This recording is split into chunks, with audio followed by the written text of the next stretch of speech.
Welcome to another special edition of Taking Out the Trash. And here, as you can see, in the studio with me, Dr. Super Surgeon Harvey Ward. How you going, Harvey? Yeah, well, pretty good. Man. I like your black shirt, very attractive. Thank you, thank you. Normally what we do is we look at things within the church for taking out the trash. When we do a taking out the trash, we normally look for things in the church that need to be looked at and some of the trash taken out, because that's what the epistles, all bar one, tell us is an important part of Christian discipline to do. So normally what we do is find someone who's published something, get their shorts, by which I don't mean their underwear. Eat my shorts, Shelbyville! Eat my shorts! Yes, eat all of our shirts! And, you know, they publish them on YouTube and we just present them as is. But we can't do that tonight. We've got a slightly different approach. We've got a whole video that we need to comment on bits and pieces, and so we're going to do more like a classic hit the bar. And so you call the hit and I'll hit the bar, or you can hit the bar, whatever it is, and I'll hit the space bar up here. That's right. And that way we'll pause this particular video as we're going. Now, tonight's topic is a really interesting one. Harvey, as some of you may know, has been in some deep study on the Shroud of Turin. And we have a video looking at the claims of the Shroud of Turin. And we're looking tonight at debunking the debunkers of the Shroud of Turin. Now, why are we doing this? I want to put a bit of a scope around this, a bit of a disclaimer, clarification, apologetic for the apologetic, so to speak. The Shroud of Turin is not the gospel, is it, Harvey? No, but it certainly alludes to everything that is written in the gospel about a crucified man. The Shroud is a relic which is currently in the Cathedral of John the Baptist in Turin in northern Italy.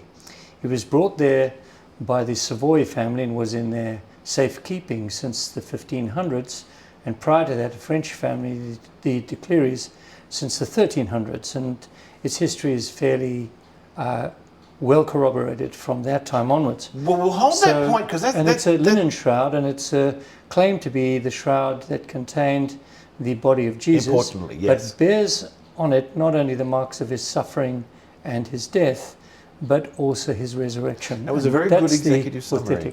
That's it. So if it turns out that it can be verified as an absolute fake, what are you going to do about that? Well, it doesn't mean that the resurrection didn't happen. It doesn't mean that Jesus didn't suffer, die, and rose again. All it simply means is that it's been proved to be a fake.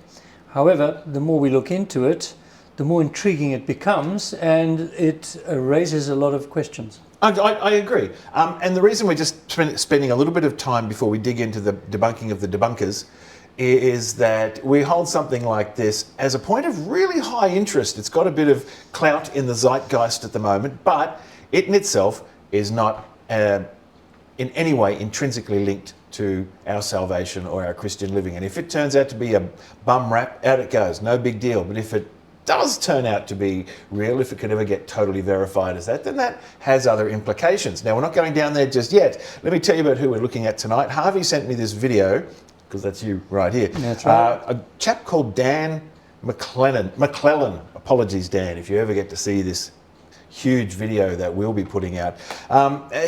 We want to look at his work. He has a channel called Dan McLellan that has over 230,000 subscribers. So pretty weighty. He's new to me, but he calls himself a scholar of the Bible and religion.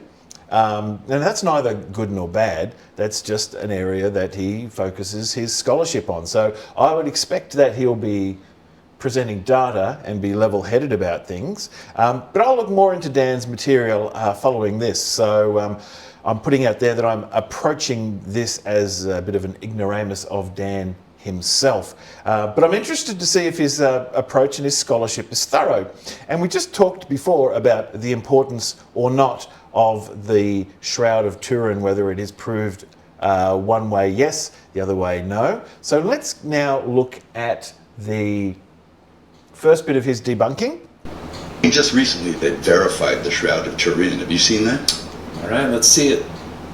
I've been reading about it, and I know that there's some contention, there's some discussion and debate about it, but they used to think that it was only a couple hundred years old, Yeah. and now they've changed that.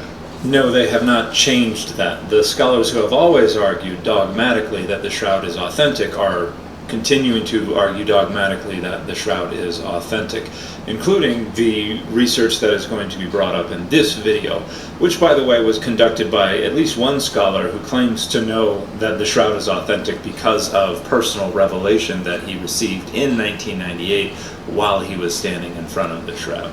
Yeah, they said no, it's back then. So it doesn't sound like Mel is going to explain precisely what's going on with this claim that they have recently verified the authenticity of the Shroud of Turin. But it goes back to this single journal article from 2022 where these 5 authors claim that this new technology, wide-angle X-ray scattering, is a more reliable means of dating fabric than things like carbon-14 dating. This is not a widely agreed upon methodology. This is actually an article trying to make the case that it should be a more widely agreed upon technology for dating fabric, and they're using the Shroud of Turin to make the case. And their case relies on a whole bunch of assumptions about the prehistory of the Shroud of Turin. Okay, so a few things in there that jump out just as far as scoping. I never liked the term, this is just from a layman's point of view, because I'm not a scientist. I'm a social scientist, but I'm not a scientist. You're a bit of both. You're an artist, pilot, chef, connoisseur, surgeon. I never liked the ubiquitous they. I know that Dan is getting more into that, but when they're saying that they have proven that, it's quite nebulous. He does get a bit into the specifics though, so talk to me through what you just saw then. Yeah, the approach that Dan McLellan has when he comes into it is a debunker approach, and one doesn't see him fairly evaluating. Mel Gibson is not a scientist. He has given an opinion on Joe Rogan show, which has certainly millions and millions of subscribers. Pop culture, though. It's just... Certainly it is. It's on culture.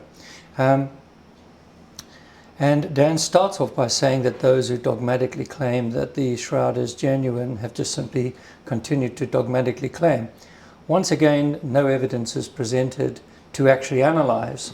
He's referring to the wide-angle X-ray scattering, which was done on aging flax fibers in burial shrouds and materials of known genealogy. So he was making a claim. He was making a claim. So what that Dan is saying is that it is so-called and just these 5 authors.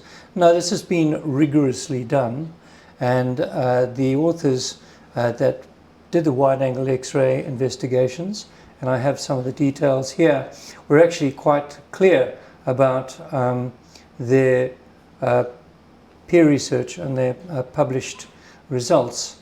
The importance is to, let's get to the facts and then we'll debate those facts, but hold them off to one side. Professor Giulio Fanti, who's an art historian in Turin, certainly had some revelation while he was looking at the Shroud and felt that it was genuine, but that may not have been a trick of the senses or a hallucination. That may have been a cumulative position he came to with his expertise. So Dan is saying that he had that this. If it's the same chap that we're talking about, he's talking that this fellow had like special revelation, like something akin to a vision, a spiritual knowing. That's how he has positioned it, But he doesn't present the evidence of that. However, he says that this is Professor Fanti's description of his emotions when he was sitting in front of the Shroud. So is that how you see them, just as Professor Fanti's emotional state? If you read what he's written in terms of the research he's done, all it simply does is attach an emotional response to the facts that he brings up. Let's carry on and hear what he has to say. Well, I have another question just before that. The methodology is important. So we're talking about empiricism, and he's critiqued the paper purporting the methodology, which I'm not a specialist in by any means, but I do know you've got to get your method right, otherwise everything's going to get skewed. He is saying that the paper being put forward there, putting forward the methodology used, was actually used only on the Shroud of Turin. And I think you were saying before, no, the methodology has been tested on many other Absolutely fabric right, types it that has. we actually know rock solid, Yes. where those other prototypes have come, or not prototypes, where the other test samples have come from different sorts of shrouds, as an example. That's correct. So his claim on the methodology needs to go deeper than what he has done here. I quote from the Ray Rogers, who is one of the Shroud of Turin research project leaders, who said he obtained thread samples from the corner used by the 1988 accelerator mass spectrometry test, along with fibers, though, from the main body of the shroud. These were not sampled and not sent away for radiocarbon dating. It was only the samples taken at the periphery of the shroud. He gathered control samples, medieval church linens, and ancient Egyptian cloths. Under the microscope, he applied chemical tests for a component of flax which is called vanillin. The results were clear. The radiocarbon sampled area showed faint traces of vanillin, which implies it's got a certain age. But the main body of the shroud had none, zero, matching the profile of linens over 1300 years old. So medieval repair threads that were woven into the corner after the 1532 fire in Chambéry, they still retained vanillin because they were more Of that contemporary. Rogers concluded that the radiocarbon sample was a patchwork, a blend of old linen and newer cotton, skillfully rewoven to repair the fire damage. Okay. The chemistry suggested the tested corner did not reflect the age of the original cloth at all. And the implications were stark. If vanillin points to an age far older than the radiocarbon date, then the shroud's true history remains unresolved. And his findings were published in 2005.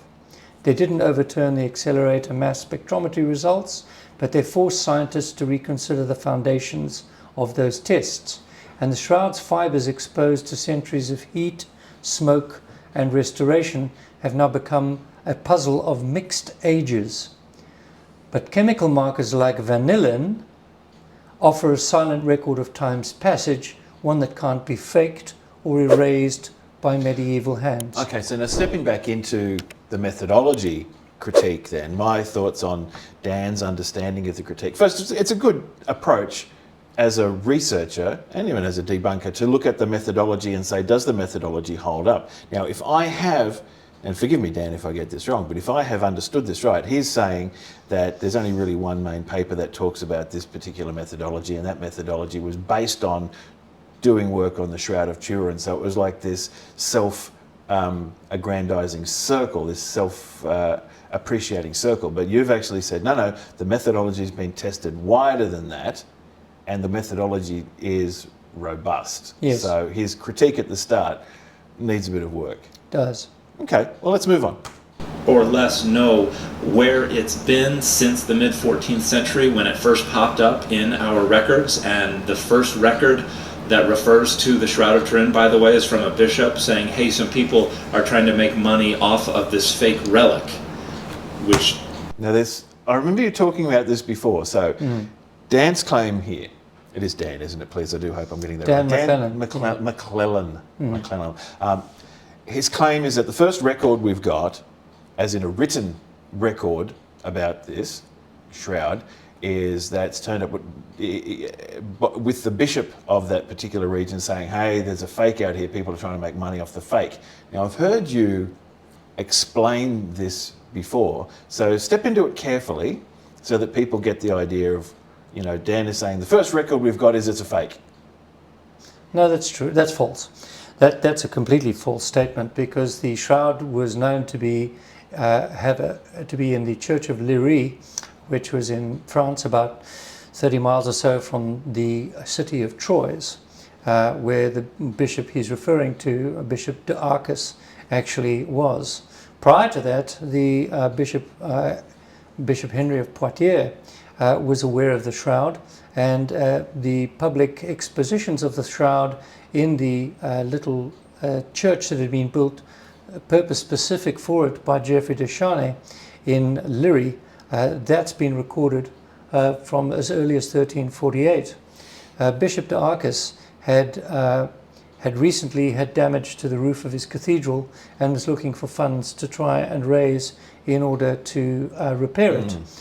He wanted the shroud to be taken to Troyes, but the 12 custodians of the shroud who were in residence at the church at Liry under the de Charnay's care refused. De Arcus then wrote a memorandum, or dictated a memorandum, which actually never got to the Pope. This has been well researched by the Shroud of Turin Society in Finland, who recently presented a beautiful presentation of the history of this particular memorandum. It's unsigned. It is written by a scribe, not the bishop himself. All correspondence to the popes has been archived and recorded. This was never sent, so it was written but not ever received by the Pope in Avignon. That's the false Pope, by the way. There were two popes at the time, and some dispute about who was genuine. The owner of the shroud, Geoffrey de Charnay, wrote to the Pope asking for permission to have it shown, and that he was a custodian of it. The Pope took his side of it and rebuked the bishop, and so it never went to Troyes. So this business of the Bishop of de Arcus, Pierre de Arcus is his name, he claimed to know the name of the forger. He came to the artist. He claimed to know that it was that the artist had admitted it. However, doesn't name him, doesn't say where or when, doesn't mention anything about how the forgery could have occurred. And most investigations that have been done on the shroud now will prove quite clearly that it does not appear to be an image that has been painted, scorched, or brushed onto the cloth. This claim then seems to be quite a standard, almost entry-level anti-shroud claim that says, first we hear about it is in the 1400s, which is pretty much what Dan said, and what we hear about it is that the person's writing the letter saying, oh, people are making money off a fake, do something about it. But instead, what's really going on is that there is a... He wants to take possession of the shroud so that he can show it in the Cathedral of Troyes, where the pilgrims could then put cash into his coffers and fix his roof. Yeah, well, that was the issue. We're not saying that there's a... Yes, so the guy who said, hey, there's a fake out there, wanted to make some money to fix his roof. So there's hidden agendas and things like that, which go on everywhere. Or not so hidden, but just popular agendas. And so really, the debunking claim is that the letter says it's a fake well, the memorandum, it's not even a letter, and it wasn't sent, it wasn't stamped, it wasn't signed, and it's currently in the archives in Paris. So it's visible. You can go and see it. And people have looked at it, they've translated it, they have identified it, and I would urge our listeners and subscribers to log on to Shroud of Turin conference and look for the presentation by the Finnish doctor who is one of the members of the Shroud of Turin research committee, and he went into a great deal of detail about this historicity of this particular memorandum. I would refer you to that, where you can hear a very full exposition of it. All right, well, let's move on. Turned out to be the Shroud of Turin, but for the 1300 years before that, we have no idea where it's been or if it even existed. Now, that's a strong claim. It is a very strong claim, and no idea is, I think, a false statement, Dan. No idea means that there was no record that we have that the actual shroud itself was displayed or written about by some author, or wherever it may be. Yeah. However, there's a great deal of collateral evidence that traces the shroud or an image not made by human hands. That's what's called a kariopoitos, not made, an image not made by human hands, borne on a cloth, purported to be the burial cloth of Jesus, which was transported to Constantinople with great fanfare and shown to the public. Prior to that was in the city of Edessa, which is in modern-day Turkey, Urfu, and prior to that, possibly Antioch, and then of course Jerusalem. So how do we know that? It's alluded to by the writings of other historians. For example, Eusebius of Caesarea in 325 he was written about an image that was present in Edessa. There is the Armenian historian Moses Koronetsi, who wrote a history of Armenia in between 400 and 500 AD, and he alludes to these stories of the shroud being in Edessa and used by the ancient kings. Okay. There's high likelihood that this is what they're talking There's about. evidence of the mandalion, which is a mandalion just showing the face of Christ, which appears possibly in Edessa. In Constantinople, there is evidence that an image that contained the entire body of Christ on a cloth, two ends folded, as demonstrated by historians and bishops of Constantinople. And we have an illustration strongly resembling the shroud in I think it is Budapest, where it's called the Pais painting, and that shows evidence of a shroud like relic that was there. That was in the late 1000s. Okay. So although we can't absolutely say with certainty historically that the shroud has a history prior to that, there's strong allusions that it is referred to by other people. You don't have the letter of provenance going with it, and you never really do in that sense until. But if we're going to be sticky about historical fact, one must understand that a lot of what we would take as truth about histories are often made by individuals who documented various things, and we hang on to them and regard them as true without any further corroboration. True, and it is. Look, it's an epistemological challenge to some degree. How do you know what you know? How do you know what you know about what this is? And so this has turned up in the 1400s. The claim here is there's nothing about it before, which in a sense, if you were looking for, I understand you look through history, you need to have an eye of empiricism and skepticism at the same time, because not everything, we look for patterns in clouds. Yes. Joni Mitchell.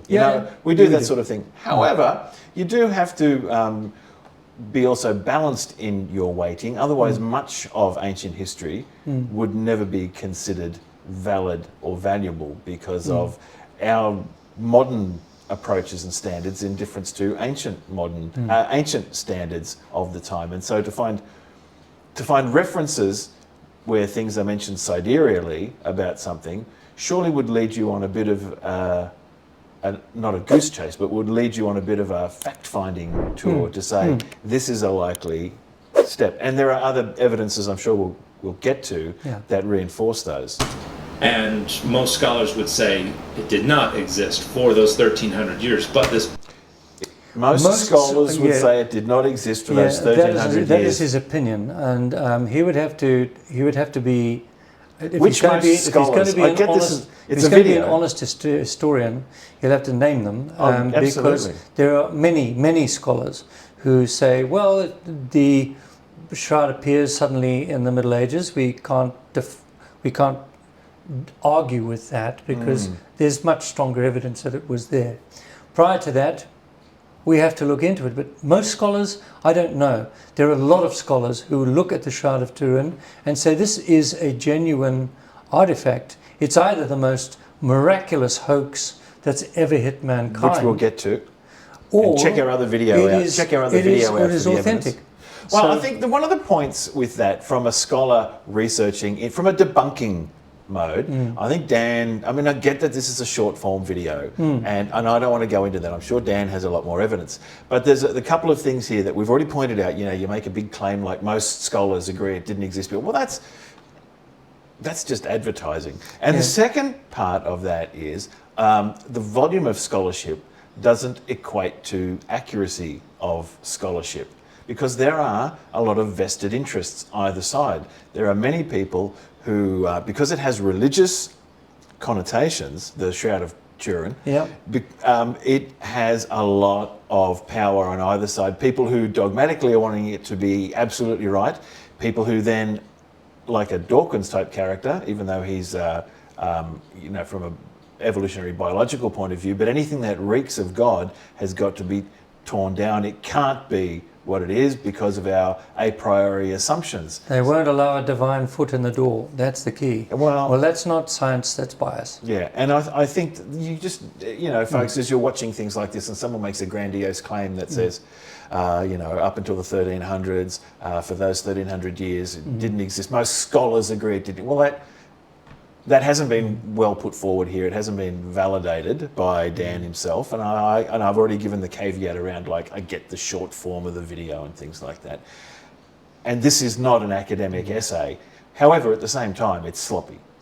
All of the academic publications, peer-reviewed, that have been submitted about the Shroud, if you look on the website www.shroud.com, you will see a long list of various experts who have weighed in and written and published about their findings, from hematology to radiation physics to textiles to historians to pollen analysis and so on. So that would be the go-to site to look carefully at these scientific investigations that have been done on this, the most investigated artifact in all of archaeological history. That's pretty something. And that's amazing to see. We can let him go on and hear what he has to say. Article requires they make assumptions about where it has been in order to draw conclusions about how its environment has affected the way the fabric has deteriorated. And it should be noted that one of the 5 authors of this article is that scholar who claims to know by personal revelation that the Shroud of Turin is authentic. And it should also be noted that that author, as well as 2 others from the 2022 article, were authors on this 2017 article that claimed to have studied the blood on the Shroud of Turin and demonstrated that it indicates the person experienced extreme trauma. Now, in addition to the fact that there are other scholars who have said there is no human blood anywhere on the Shroud of Turin, that article was retracted, and the editors said concerns have been raised that the data presented in this article are not sufficient to support the conclusion drawn. The provenance, integrity, and availability of the material used for the study have also been questioned. At the beginning of the next paragraph, based on our internal assessment and advice received from the editorial board members, the +1 editors are concerned that there are not sufficient controls to support conclusions referring to human blood or physical trauma. So the majority of the authors on the... Well, let's stop there for a second, because the 2017 PLOS, if the article's been retracted, that is the responsibility of the editors to be satisfied in themselves that the information that's been put and the conclusions come to are robust enough for them to put their editorial integrity behind it. And if they're not convinced, they're not convinced. But it doesn't necessarily mean that the article is in fact false. It doesn't mean that at all. It's been published elsewhere. And one can applaud PLOS for being independent and deciding that their analysis of the, assuming of the that information. they are. I mean, you and I know enough about academia and journals and journal articles and the basic peer review process itself to know that there's science and then there's science. You don't have to dig very far. The fact that one of them is an author of a previous paper means very little. It just means that there's some continuity in the authorship.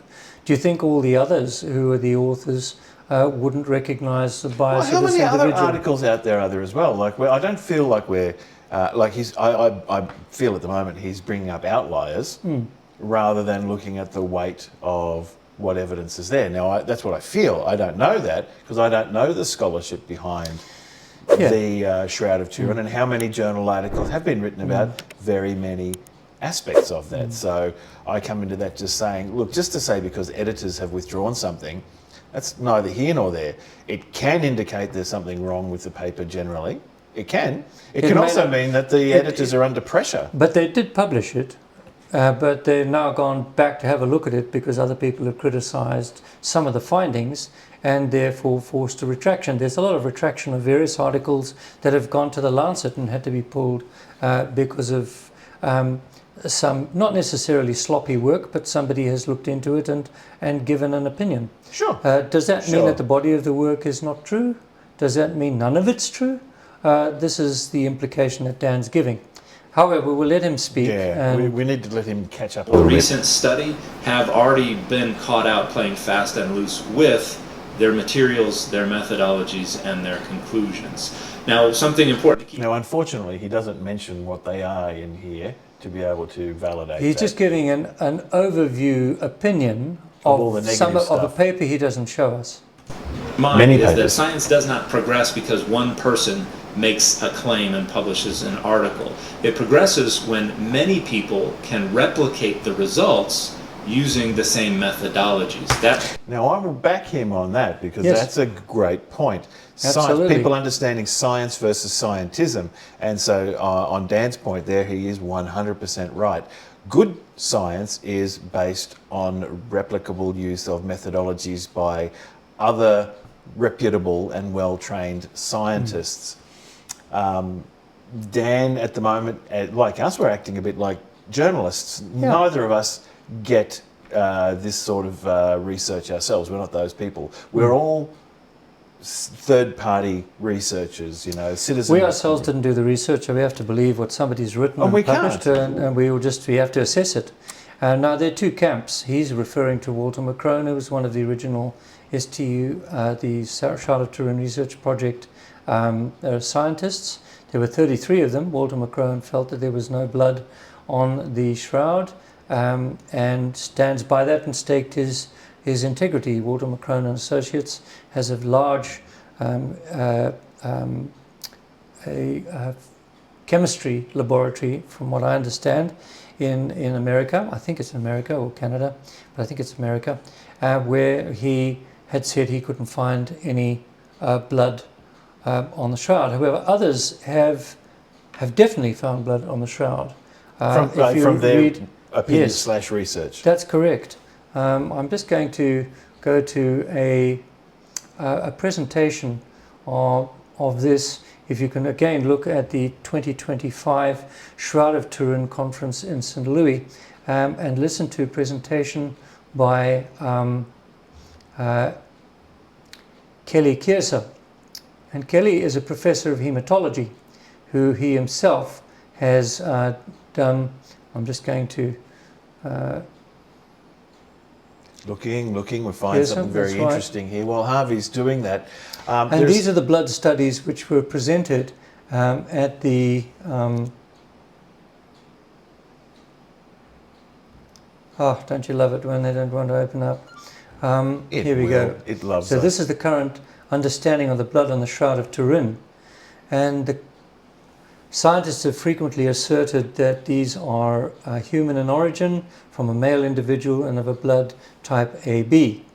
And Professor Kiersa has done investigations on this. The PCR technique overview for small fragments of DNA which have been isolated is able to show large amounts of hemoglobin that appears to be of a human origin, but not exclusively.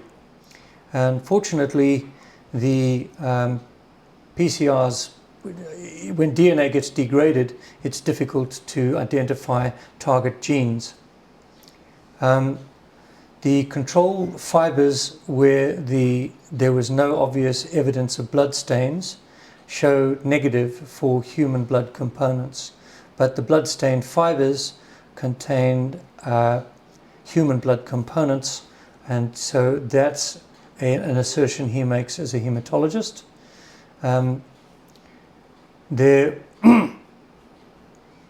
There's some limitations from it. However, the presentation is very, very detailed in exactly what type of structures are appearing on the blood stains on the shroud.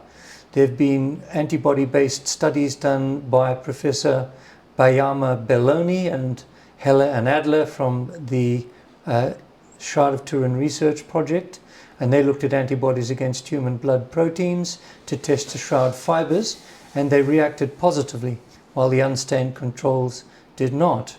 So we are looking at blood because of an antibody reaction showing that it attaches to antigens of blood on. So Macron has staked his reputation on it as a chemical analyst, but people who like to believe what he believes will then say it must be a fraud, it's not real blood, therefore it's not blood. So the question is it blood or isn't it? That's the question. Is there blood on the shroud? Is there evidence of blood on the shroud? Mm-hmm. It looks like there is. It certainly follows the patterns of a scourged and crucified man with blood flowing from the wounds you'd expect from a scourged, crucified man who had had a crown of thorns thrust into his head. There are 57 puncture marks visible in the scalp. There's a stab wound under the 5th and 6th, in between the 5th and 6th costal spaces, 4 centimeters long and 1.1 centimeter wide, in keeping with a lance wound, with blood and serum. There's serum coming out of that which fluoresces under ultraviolet light, whereas if you put paint there, there's no fluorescence. So this is body fluids. Okay. Therefore, it's a genuine relic. So there's enough of that. There's a small outlying group who's clinging to the claim that there's no blood on the shroud. But there is tremendous evidence that there is blood on the shroud, that you would have to decide who to back when you look at the evidence yourself. I think it's quite straightforward that if you have cross-reactivity, antibody reactions, and so on, you would be strongly in the camp that believes it was real blood. I concur, Doctor. Mm-hmm. Where your confidence in a technology, in a methodology, in their conclusions begins to grow. That has not happened yet. We have not had others apply the same technology and say either this doesn't work or it turns out this does work. We're still waiting on that. So this is just one claim. This is not a verification or a demonstration or conclusive proof in any way, shape, or form whatsoever. And I think I would agree with him in that. It is one claim, and let's verify it. So if the jury is going to be out on that, one can replicate the investigations looking for vanillin content in the fibers. Mm-hmm. They have been done, and they suggest that the middle of the shroud has no vanillin, in keeping with 2,000-year-old shrouds.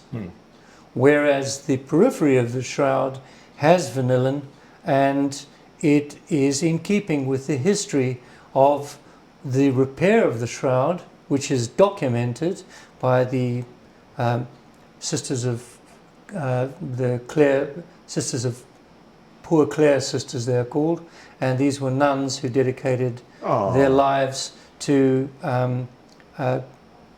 service of God, and did this by repairing the shroud and putting the patches, which are quite easily seen in the areas that were damaged by the burn in Chambéry in 1532. Okay, all right.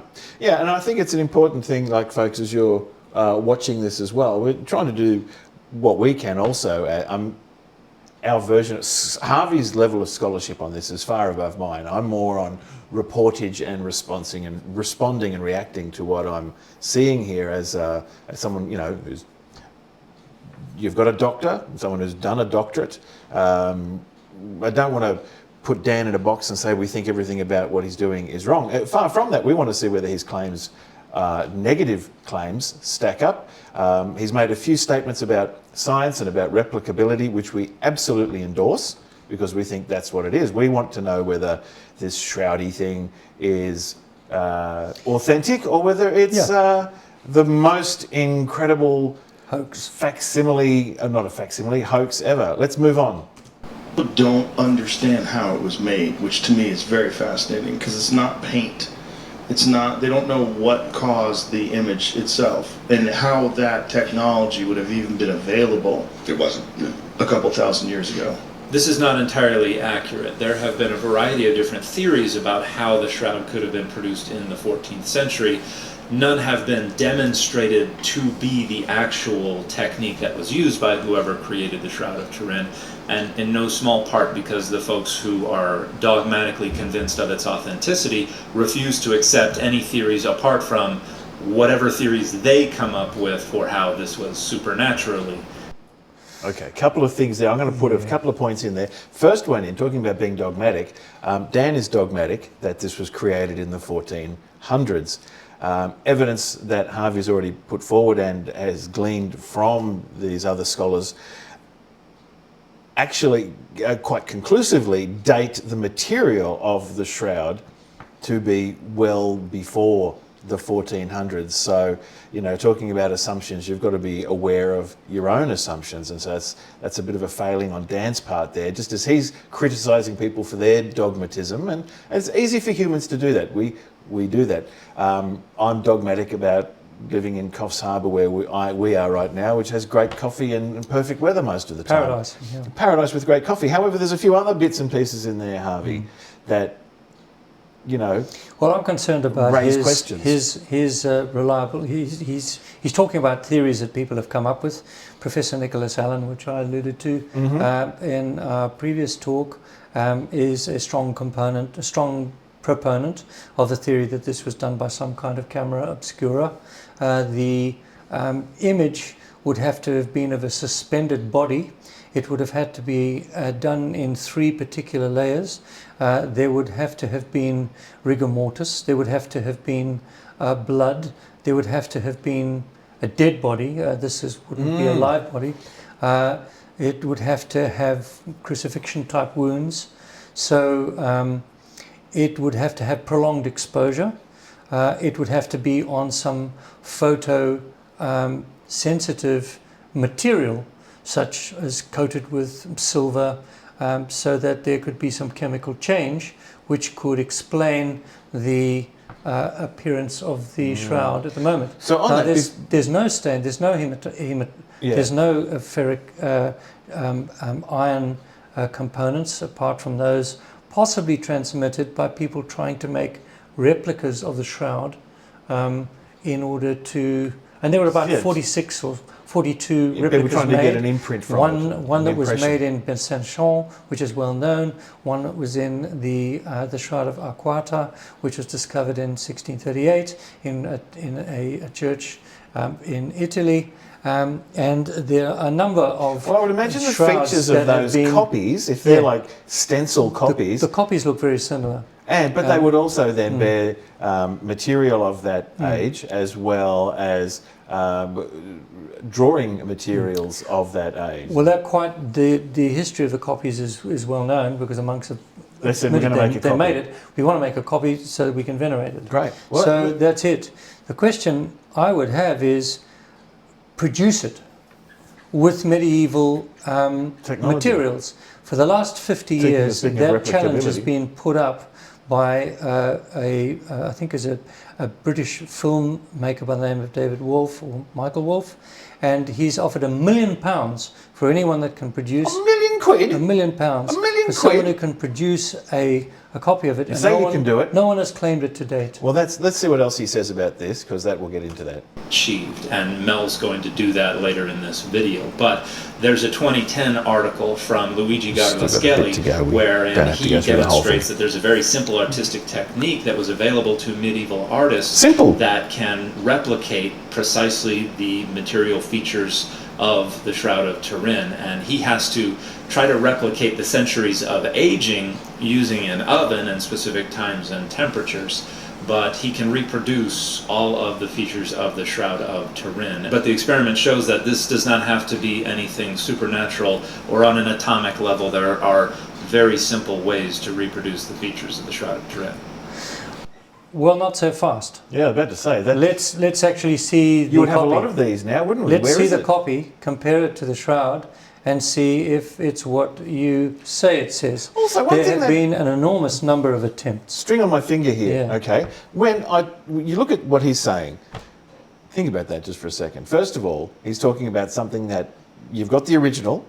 He's saying we can do that by doing this layer and this layer and this layer and this layer and this layer of work, which all could have been done back in the 1400s. Okay, where are the other examples of people who have done that? Because that technology would have just had to turn up out of nowhere. There would have had to have been centuries of iterations of that style of artwork to prove that someone did it. Otherwise, if this is an absolute work of genius, it's a miracle on one sense or a miracle on the other. It's a miracle hoax, yes. He's just talked himself into a corner with this particular, with leaning so heavily. What he said onto now that. is that this individual has claimed that he's been able to replicate Where the is it? Shroud. But exactly. Show me an example of it. Can I be Tom Professor, Cruise for a Professor second? Allen has Tom tried to Cruise? do it. Show me the money! Show me the money! I don't think so. Show me the example that looks like the Shroud having of fun. Turin We're having with fun, all of of its course. details in it. Just show us the example. I of know, it. he probably wants it to be that real. And I know right? that Leonardo da Vinci had sepia-looking drawings and renditions, but he was born in 1416, which is long after the Shroud was already documented to exist. So he couldn't have been an artist who was involved in its creation.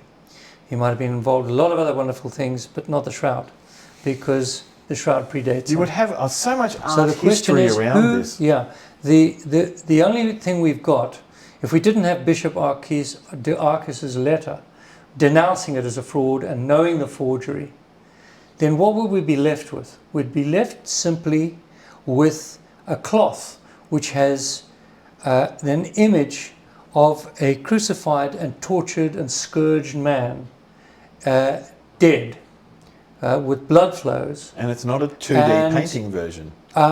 and contains wounds consistent with those mentioned in the Gospels.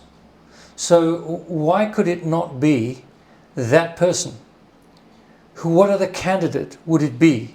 And why would another candidate Well, be more put on that. Can so I? that would be Occam's razor. Yes. They're all really we're really convinced that scientific method, if we come across these conundrums, surely if we're going to use Occam's razor, which is the simplest explanation to the solution to a particular problem, is the most likely one to be true. You don't want that You have though, to in this go. case. Yeah, what they don't. He doesn't want it to be true because it will add weight. It would add tremendous power to the preaching of the gospel. Here we have a relic which has survived 2,000 years, vindicating the preaching of the gospel. All of these details over these years being denounced by critics and cynics as being false, and there's no evidence, no evidence.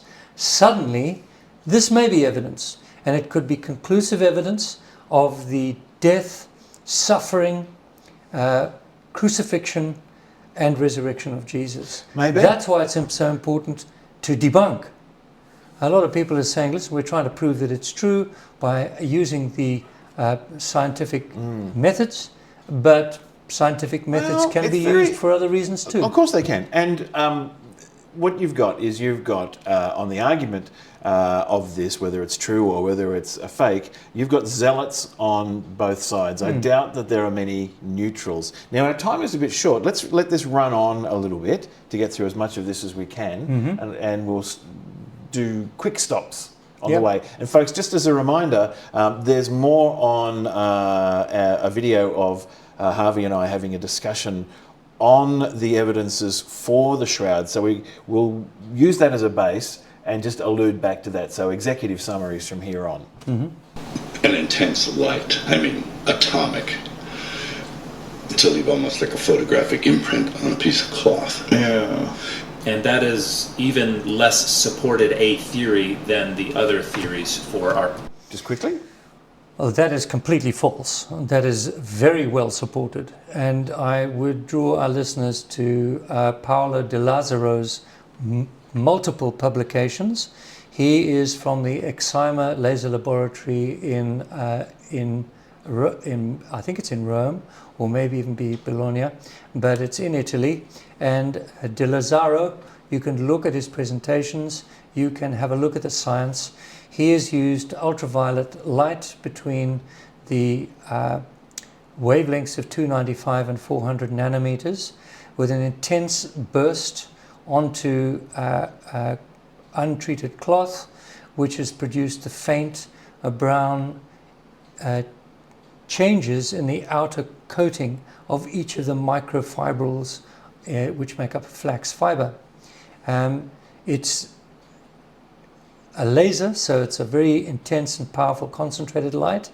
It's had to be at 40 trillion watts, or 34 trillion watts. That is the power, number of joules per second, and the exposure was 1/40 billionth of a second to cause these chemical changes on the superficial fibers.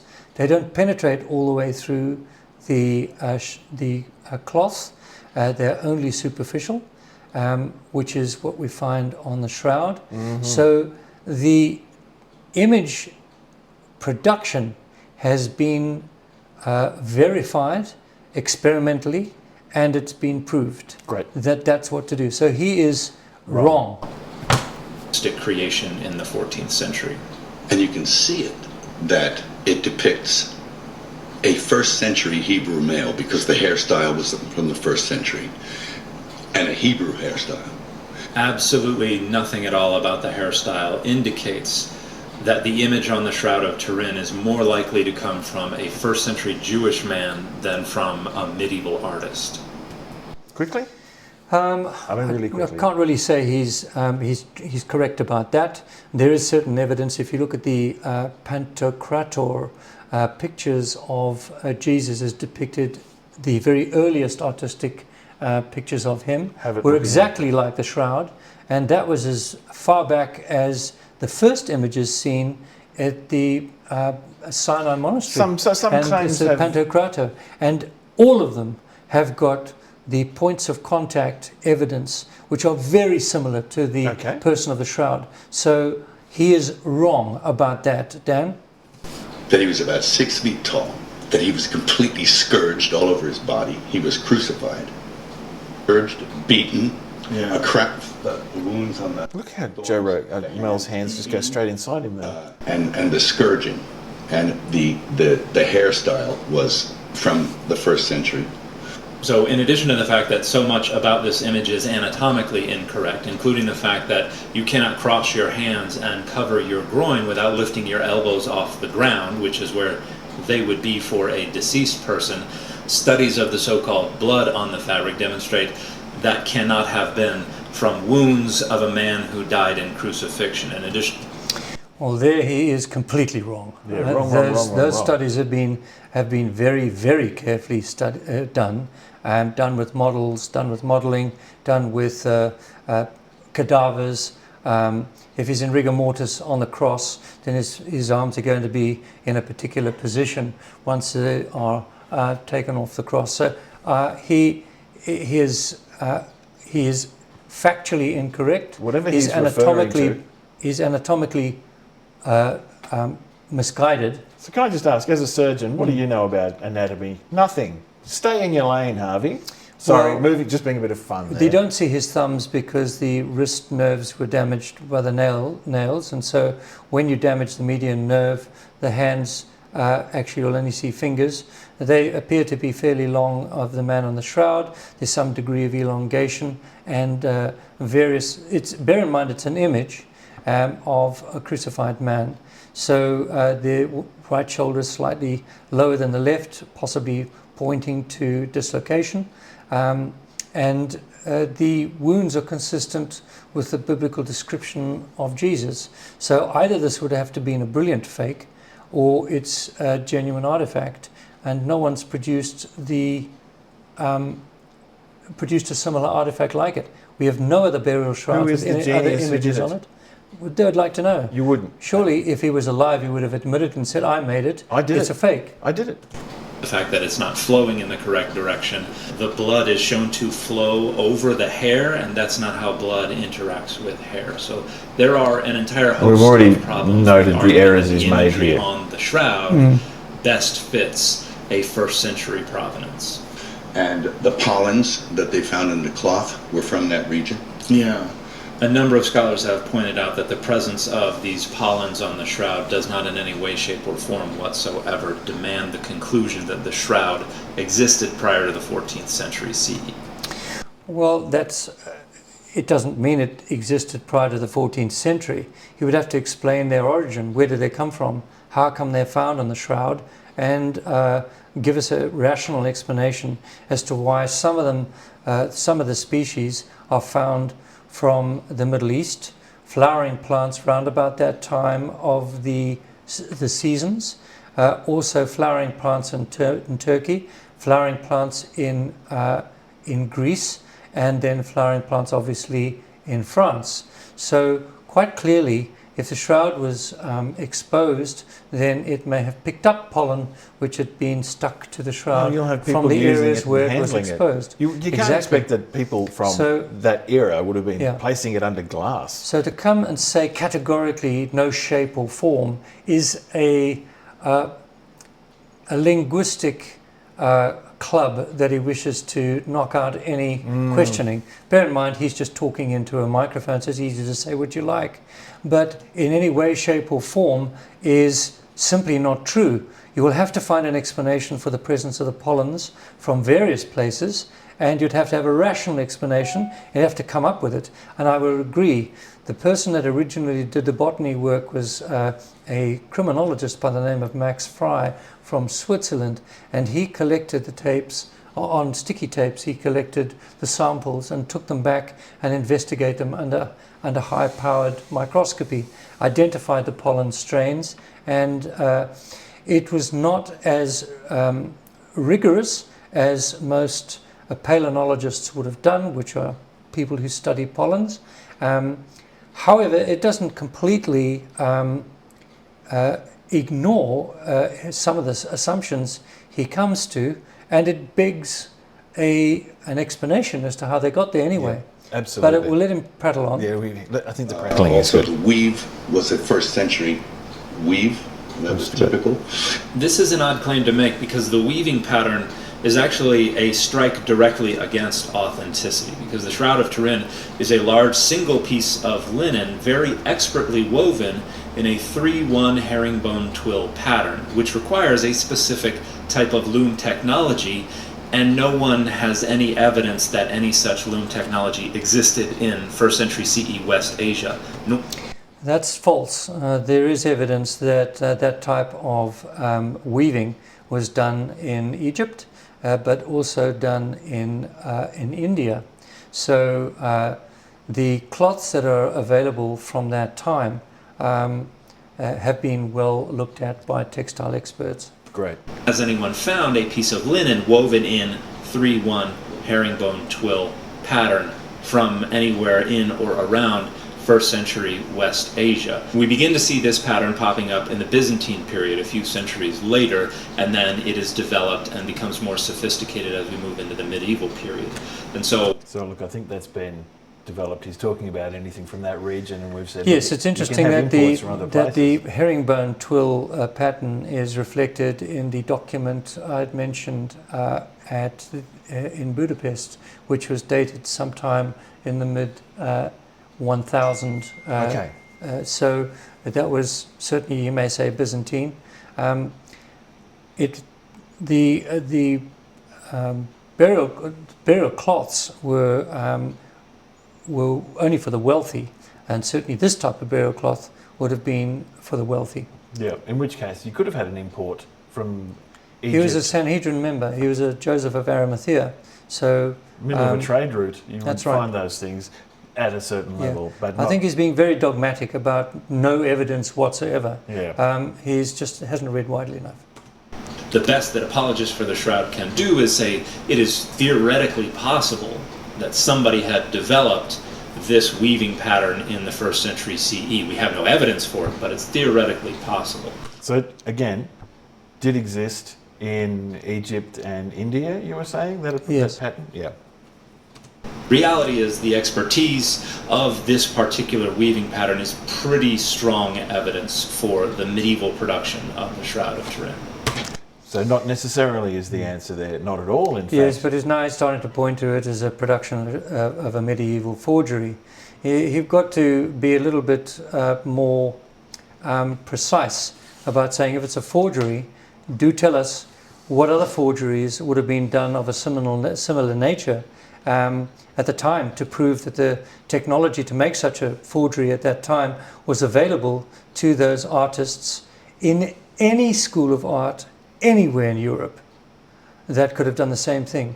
Produce a similar artifact done at the time that looks anything like the Shroud. That is the non-smoking gun, isn't it? That if this has been made by someone, where are the other art forms that have led to its how could it be obscure and not unknown? If it's such a genius, we know these.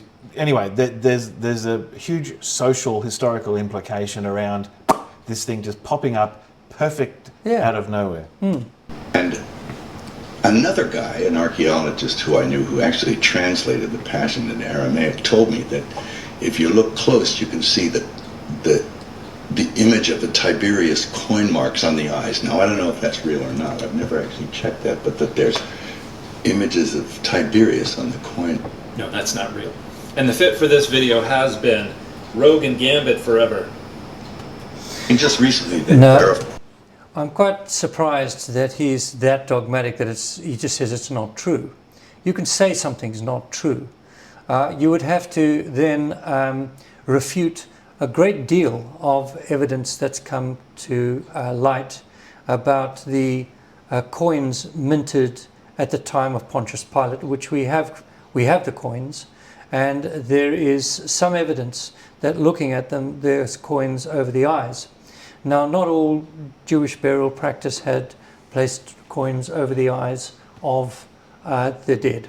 So I would agree it's a moot point, and if it's proven that we could see clearly that the lepton, which is the name of the coin, which was struck between 29 AD and 33 AD, which is of course Pilate's reign, and it has Pontius Pilate's name on it.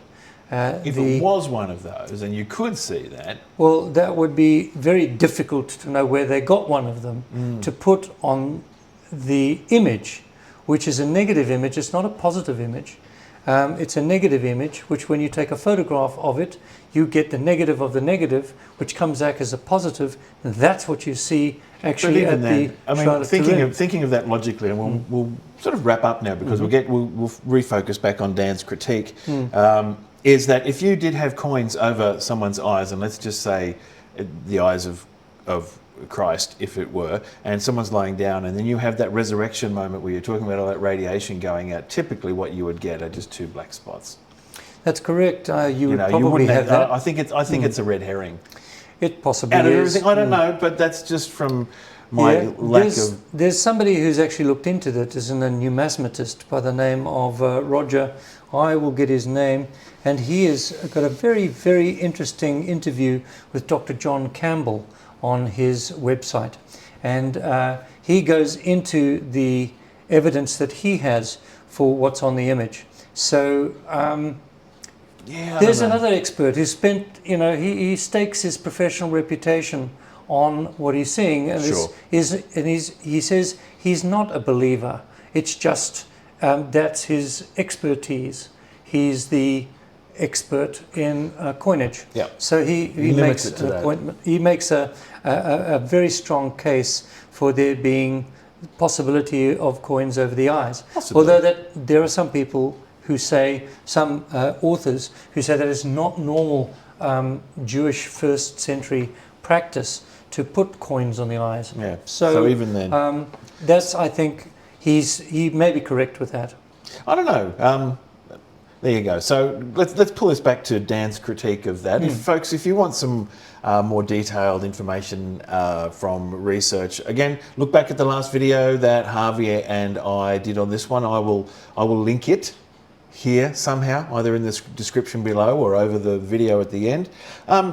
As a scholar, Dan obviously is thoughtful. I think he's diligent, although I believe he has some holes in his diligence, like as we all do. We find it easy to sniff blood in the water and go looking for what we want to see. That's a human proclivity. However, I found some strong obvious gaps, as you did. One, in his approach, his limitations around not knowing enough about the methodology that he critiqued at the start. Good that he critiqued the methodology at the start, but not enough around it to say, actually, there's more to the methodology. You can't just pan the methodology based on that. And then some of those other bits where false claims were made, which is just wrong. Well, like, I mean, it's not much you can do sloppy. It was sloppy research. He wasn't specific about what objections he had to the methodology.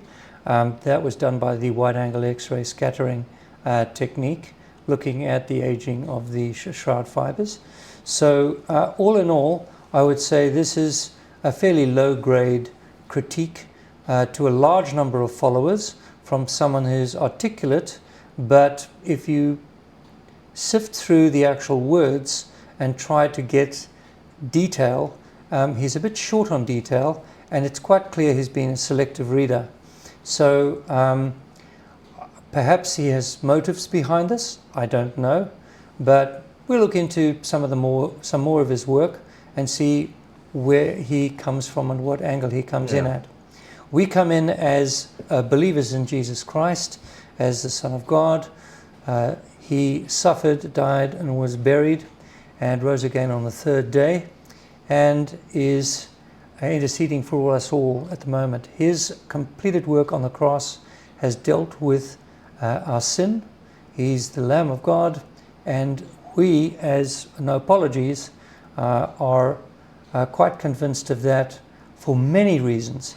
The Shroud doesn't push us one way or the other way, but it certainly helps us appreciate the gospel narrative in a lot clearer detail, given that we can analyze it more and more.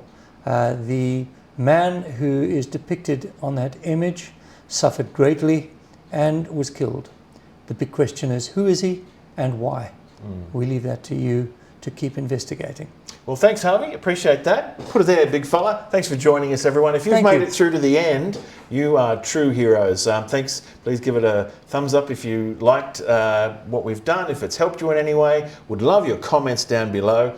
And if there's anything else, please do let us know. Oh, if you haven't subscribed, we'd love to have you join our very tiny yet elite area of the corner of the YouTube interwebs. It's great having you here. If you're a believer, read your Bible, get to a good church, and find good Christians to fellowship with. Until next time, God bless. Sayonara.